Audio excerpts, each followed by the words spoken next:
이 세상 끝날까지 우리가 성령 충만한 신앙생활을 해야 할 것은 성령 강림절뿐만이 아니라 1년 52조 내내 그리고 365날 1년 내내 해야 될 일이고, 우리는 언제나 성령의 은혜 가운데 살아가도록 해야 되겠습니다. 부활하신 우리 예수님이 한 달 열흘 동안 지상의 체류에 계시다가 하늘로 승천을 하시면서 예루살렘을 떠나지 말아라, 아버지께서 약속하신 것을 기다려라, 이렇게 명하신 후에 열흘이 지나서, 그러니까 이제 오순절, 이 50일째 되는 날 제자 일행 120명이 2층 다락방에 모여 기도회 중에 성령 세례를 받게 되었습니다. 기도하는 가운데 여러 가지 은사와 또 표적과 능력을 수반한 성령께서 큰 영적인 능력으로 임재하신 날입니다. 이날은 성령 강림 축일일 뿐만이 아니라 기독교 창립 기념일이고, 즉 예수교의 공식 생일이기도 합니다. 그래서 성령께서는 택한 자의 각 사람의 마음속에 역사하시고 회개시키시고 믿음을 주시고 중생케 하셔서 의롭다 하시고 속죄함을 받게 하시어 믿는 자들의 영원한 동행자가 되시는 것입니다. 그러므로 우리는 성령님이 없는 신앙이나 또 성령이 없는 확신이나 성령이 함께하지 않는 소망은 있을 수가 없습니다. 예루살렘 교회를 보면 성령 받은 사람들이 교회를 개척했고 또 하나님의 일을 했습니다. 이런 중요한 성령님에 대해서 잘못 이해하는 경우도 왕왕 있을 수 있어요. 성령 충만을 마치 신앙적인 혼수 상태에 들어가는 사람들이 먹고 취하는 캡슐 알약 정도로 생각하고 열성당원인 말이지, 나하고는 성령 충만은 상관없는 환상곡점으로 생각하는 경우도 있습니다. 그렇지 않지요. 절대로 그렇지 않지요. 성령님은 그리스도를 구주로 믿는 모든 신자들과 고락을 함께 하십니다. 어느 특정인들 뿐만이 아니라 하나님을 믿는 모든 그리스도인들이 성령님과 밀접한 관계 속에 살아가고 있음은 부인할 수 없습니다. 실로 성령 하나님께서 이끌지 아니하시면 애당초 주님께로 나올 자가 없고, 성령님이 시키지 아니하시면 애당초에 그 아무도 신앙을 고백할 수도 없습니다. 고린도전서 12장 3절이 확실히 이 사실을 말씀하고 있지요. 우리의 날마다 그리고 숨쉬는 순간마다 성령님께서 일생을 인도하시고 보호하시고 동행하십니다. 성령님은 인격의 영이시니 우리가 믿음으로 살 때 기뻐하시고 영광을 받으시고, 그러나 우리가 죄에게 세상에게 사탄에게 패배할 때는 성령님은 탄식하시고 근심하시고 슬퍼하십니다. 그러므로 우리는 하나님의 영광을 위해 부름받은 하늘나라 백성으로서 성령님에 대해서도 바로 알고 바로 믿고 바로 살아가도록 해야 되겠습니다. 그래서 하나님의 성령께서 기뻐하시고 우리의 신앙생활도 성공적인 신앙으로 장식이 되어야 되겠습니다. 먼저 여러분, 성령님은 약속하신 바 하나님의 선물입니다. 하나님께서는 이 성령님을 원하는 자에게 보내주시기로 약속을 하셨지요. 하나님께서 요엘 선지자를 통해서 말씀하시기를 내가 내 영을, 내가 내 신을 만민에게 부어주리라 하셨고, 또 우리 주님 예수님께서도 십자가를 앞에 두신 전날 밤에 뭐라고 하십니까? 예수님의 고별 설교 속에 이 사실이 나타나지요. 내가 떠나가는 것이 너희에게 유익이라. 내가 떠나가지 아니하면 보혜사가 너희에게로 오지 아니할 터이요 가면 내가 그를 너희에게로 보내리니. 이렇게 강하게 설파하셨습니다. 이와 같이 성령님은 이미 약속하셨던 하나님의 선물입니다. 우리가 삼위일체 성령 하나님을 선물이라고 표현하면 좀 그렇지만, 그러나 예수님 또한 우리의 구원을 위한 하나님의 선물이기 때문에 예수님도 선물이고 성령님도 선물이라는 사실은 성경이 말씀하고 있는 부분입니다. 그래서 당연히 성령님은 약속된 하나님의 선물임이 분명합니다. 하나님께서 우리 인생들에게 주신 가장 큰 선물은 물론 구속자 예수 그리스도이시고, 이런 예수님을 구주로 믿고 죄사함 받은 우리 신자들에게 하나님이 또한 선물을 주셨는데 하나님의 영이신 보혜사 성령님이십니다. 더구나 예수님께서도 부활하신 후에 거듭거듭 성령님을 보내주신다고 약속하셨기 때문에 성령님이 오심은 하나님의 약속이요 하나님의 명령이요 하나님의 뜻입니다. 성령의 선물 표현은 사도행전 2장에도 나타나 있습니다. 인격의 성삼이 하나님이시니 선물이라는 점은 폐일어나고 좀 난해하고 어려운 부분이지만, 하나님께서 또 예수님께서 또한 성경에 영감받은 사도들께서 내놓은 발언이니, 일단 우리는 성령님께서 내 안에 계심은 황송한 일이지만 선물로 이해하는 이런 신앙의 정립도 필요하겠습니다. 그리고 두 번째로, 성령님은 언제 어느 때 우리에게 임하실까요? 성령님은 먼저 하나님께서 택하신 자에게 찾아오셔서 부르시고 거듭나게 하시고 중생의 체험을 갖게 하십니다. 그리고 우리는 거듭날 때, 즉 중생의 체험을 가질 때 성령께서 우리 안에 내주하시는 사실을 경험하게 됩니다. 성령을 받았다고 표현하는데 이는 불세례를 받음을 의미하고 있습니다. 그래서 성령님을 받아들이는 것은 단번에 이루어진 것이지만 성령을 충만히 받을 때 신앙생활을 뜨겁게 성숙하게 그리고 확신 속에서 할 수가 있습니다. 에베소 5장 말씀에 보시면 오직 성령으로 충만함을 받으라, 이 말씀이 우리가 거듭날 때 성령님이 내 안에 내주하시고 이제 충만히 받아야 성공적인 신앙생활, 승리의 삶이 가능하다는 말씀입니다.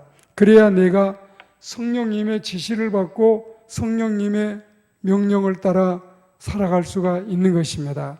그리고 성경상 성령 충만을 받게 되는 사례를 우리가 보면은 마음 중심으로부터 순종하는 자세를 갖출 때, 하나님이 약속하신 성령님을 간절히 사모하고 기다릴 때 모두가 마음을 같이하여 한 곳에 모여 또 마음 모아 기도하고 주님 앞에 간구할 때 성령님이 임하시고, 모인 무리들은 하나님을 향하여 믿음을 드러내놓고 주의 성령을 내 안에 모시기를 간절히 열망하는 그 가운데 성령께서 오셨습니다.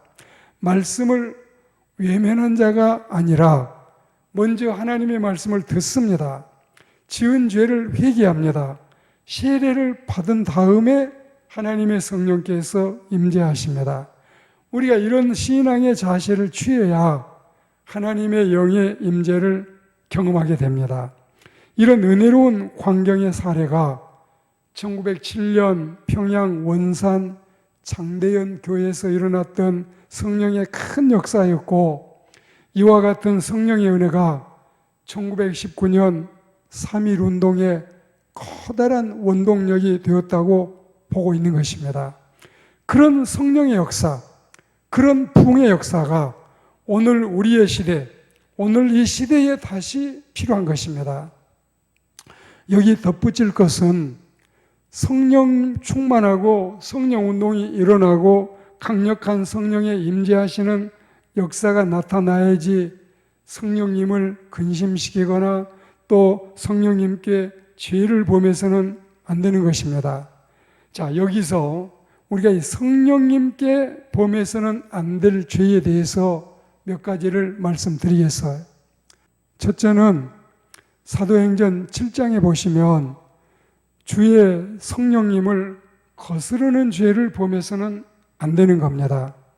두 번째는 에베소 4장에 보시면 성령님을 근심시키는 자들이 돼서는 안 되는 겁니다. 세 번째로 히브리서 10장에 보시면 성령님을 홀이라도 욕되게 해서는 안 되는 겁니다. 네 번째로 마태복음 12장에 보시면 성령을 회방하는 엄청난 죄를 범해서는 안 되는 겁니다. 그리고 다섯 번째로 데살로니가전서 5장에 보시면 내 마음에 감동하신 성령님을 소멸해서는 안 되는 겁니다. 그리고 여섯 번째로 사도행전 5장에 보시면 아나니아처럼 성령님을 속여서는 안 되는 겁니다. 이 여섯 가지, 성령님께 해서는 안 되는 여섯 가지를 여러분들은 꼭 기억하고 우리의 신앙생활, 우리의 생애 가운데서 얼마나 우리가 삼가하고 조심해야 할지를 마음에 바로 새기고 살아야 되겠습니다. 대체로 성경에서 성령님께 대하여 금하신 사례가 이와 같습니다. 우리가 부모님께도 할 일, 못할 일이 있는데 하물며 성령님께 대해서도 당연히 할 수 있는 일이 있고 해서는 안 되는 일이 있는 것입니다. 오늘 말씀 이제 마지막 세 번째 드리고 맺겠습니다. 우리 그리스도인들은 왜 성령님과 더불어 살아가야 될까요? 이건 두말할 나위도 없이 당연하고 마땅한 이유가 있습니다. 왜 그럴까요? 성령님께 충만하게 우리가 취해 있지 않으면 악령에게 취하게 되고 성령님을 우리가 사모하고 성령님과 동행하면 당연히 악령의 역사는 내 인생 가운데서 떠나가게 되는 것입니다. 악령은 죽이는 영이지만 성령님은 우리를 살리는 영이기 때문에 이제 우리는 이렇게 중요한 일을 구분해서 살아야 되겠습니다. 우리가 악령의 지배를 받는 어둠의 자식들도 아니고 전능하신 하나님의 성스러운 백성들인데 당연히 성령의 사람으로 살아야지 않겠습니까? 하나님의 백성들이 하나님의 영으로 살아야지 하나님께 영광이 되는 것입니다. 그리고 하나님의 백성들이 하나님의 영으로 살아야 원수 마귀를 제어할 능력을 얻게 되고 죄악 세상을 능히 이길 힘을 공급받게 되지요. 그래서 이 점을 더 말씀을 드리도록 하겠습니다. 자, 성령님은 지혜의 영이시기 때문에 우리의 이 마음속에 지혜의 영이 임하셔야 우리가 참 하나님과 참 진리를 깨달아 알 수가 있습니다. 성령님은 진리의 영이시기 때문에 성령을 받아야 우리가 진리 가운데서 살아갈 수가 있습니다. 그리고 성령님은 생명의 영이시기 때문에 성령을 받지 않으면 그리스도의 사람이 될 수가 없습니다. 그런 사람은 살았다는 이름은 가졌으나 실상은 죽은 자라. 죽은 자들이 어떻게 생명을 말할 수 있겠습니까? 그리고 성령님은 소망의 영이시기 때문에 성령을 받아야 영생의 도리를 깨닫고 하늘나라의 소망을 갖게 되는 겁니다. 성령님은 은혜의 영이시기 때문에 성령 받지 못한 사람은 은혜가 무엇인지조차도 알지 못하고 또 당연히 은혜 안에 사는 생활이 불가능하지요. 그리고 우리가 성령님께 이끌려 기도해야 응답받는 기도자가 될 수 있고 그렇지 않으면 끊임없이 허망한 기도자밖에는 될 수가 없습니다.